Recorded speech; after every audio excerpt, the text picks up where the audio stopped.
بنظرة من العين الرحيمة تداوي كل ما بي من أمراض سقيمة ألا يلا بنظرة من العين الرحيمة.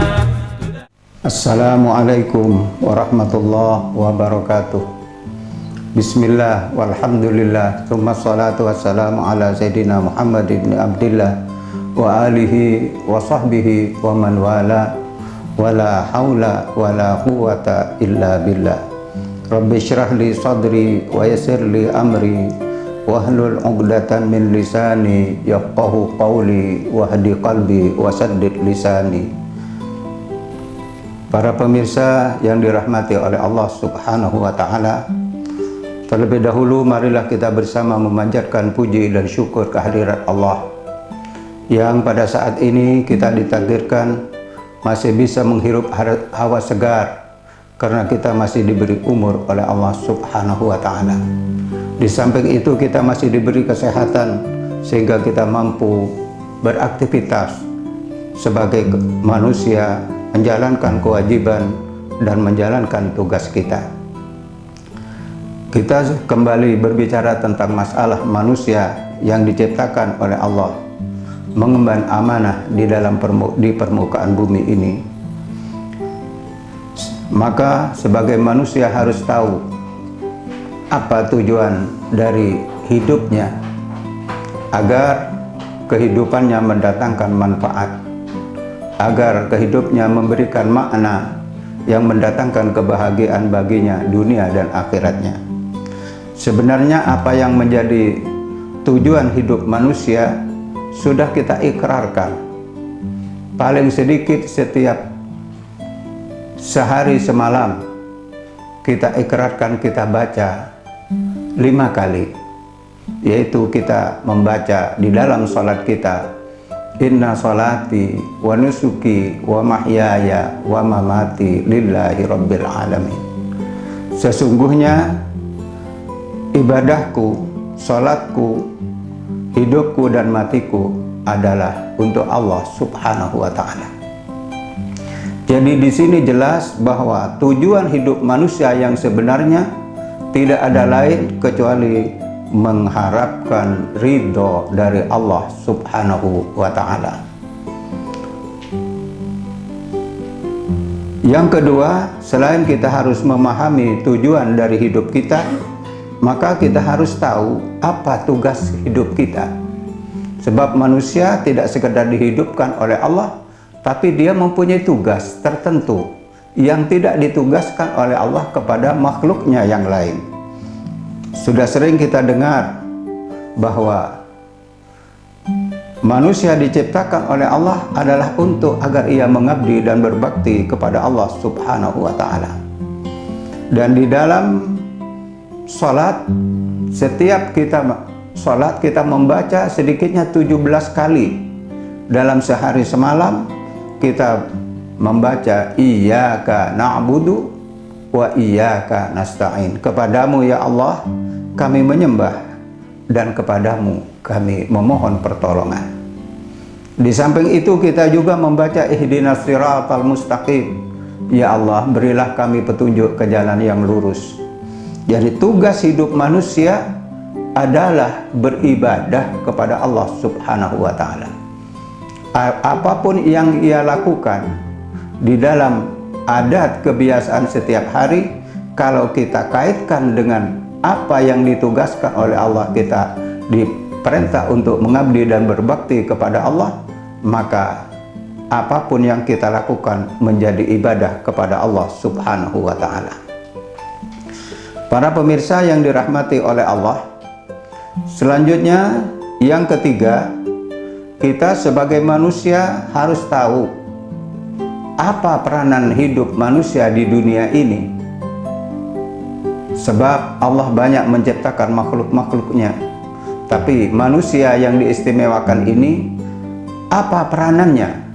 Maka peranan manusia tidak ada lain, ialah menjadi khalifah Allah Subhanahu wa Ta'ala.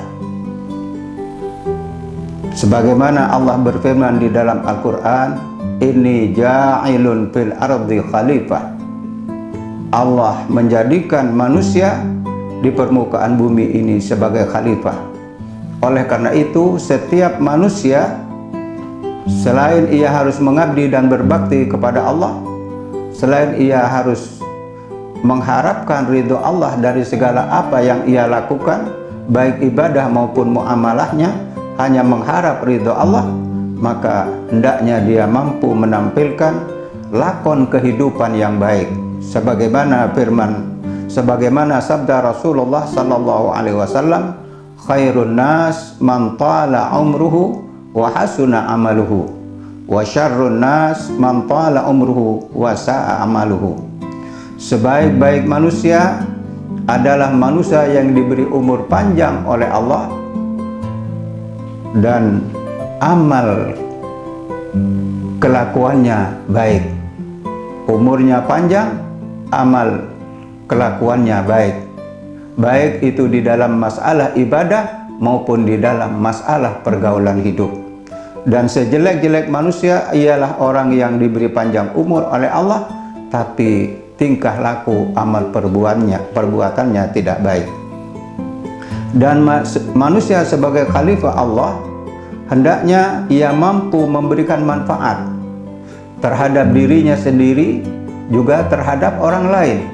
Sebagaimana sabda Rasulullah SAW, khairun nas anfa'uhum linnas.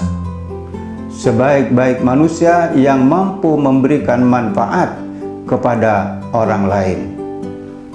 Para pemirsa yang dirahmati oleh Allah Subhanahu wa Ta'ala, selanjutnya di dalam menjalani kehidupan, di dalam menjalani ibadah, di dalam mengharap ridho Allah Subhanahu wa Ta'ala, manusia tidak hanya cukup mengandalkan akalnya, bahkan tidak boleh mengandalkan akalnya saja. Sebaiknya ia harus mampu menjalani apa yang dilakukan itu sesuai dengan pedoman yang telah diberikan oleh Allah Subhanahu wa Ta'ala. Sebagaimana sabda Rasulullah SAW, taraktu fikum amrain lam tadillu ma tamassaktum bihima kitaballah wa sunnata rasulih. Jadi di dalam kita menjalani kehidupan ini, baik secara agama maupun muamalah, harus kita mempunyai pedoman. Pedoman kita yang utama adalah kitaballah, yaitu Al-Quran yang ada di tengah-tengah kita, dan juga sunnah baginda Nabi Muhammad sallallahu alaihi wasallam. Selama kita berpegang kepada keduanya, mengamalkan keduanya di dalam kehidupan, maka insya Allah hidup manusia itu akan selamat, bermakna, dan berisi. Para pemirsa yang dirahmati oleh Allah Subhanahu wa Ta'ala, selanjutnya di dalam mengamalkan Al-Quran dan As-Sunnah, agar kita tidak salah di dalam melaksanakannya, agar kita tidak keliru melakukannya, maka harus ada teladan yang harus kita ikuti. Teladan kita yang utama, dan siapapun orangnya yang ingin selamat dunia dan akhiratnya, hendaknya ia mengambil satu teladan yang telah diperintahkan oleh Allah Subhanahu wa Ta'ala di dalam Al-Quran. Laqad kana lakum fi rasulillahi uswatun hasanatun. Jadi teladan kita yang terbaik di dalam menjalani kehidupan agar kita selamat dunia dan akhiratnya adalah baginda Nabi Muhammad sallallahu alaihi wasallam. Para pemirsa yang dirahmati oleh Allah Subhanahu wa Ta'ala, selanjutnya di dalam kehidupan ini kita tidak bisa hidup sendiri. Kita butuh dengan orang lain. Maka kita harus paham siapa kawan dan saudara kita di dalam menjalani kehidupan ini. Kawan atau saudara kita yang hakiki menurut Al-Quran adalah innamal mu'minuna ikhwatun. Sesungguhnya orang mukmin itu bersaudara. Jadi saudara kita adalah sesama mukmin.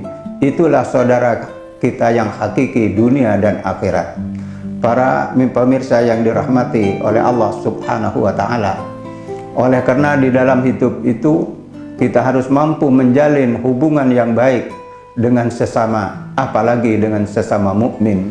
Maka kita harus tunjukkan persaudaraan yang baik di dalam kehidupan ini. Tolong menolong, bantu-membantu, saling mendoakan. Inilah sekedar apa yang dapat kami sampaikan. Semoga hidup kita bermakna dunia dan akhirat. Wassalamualaikum warahmatullahi wabarakatuh. ألا يلا بنظرة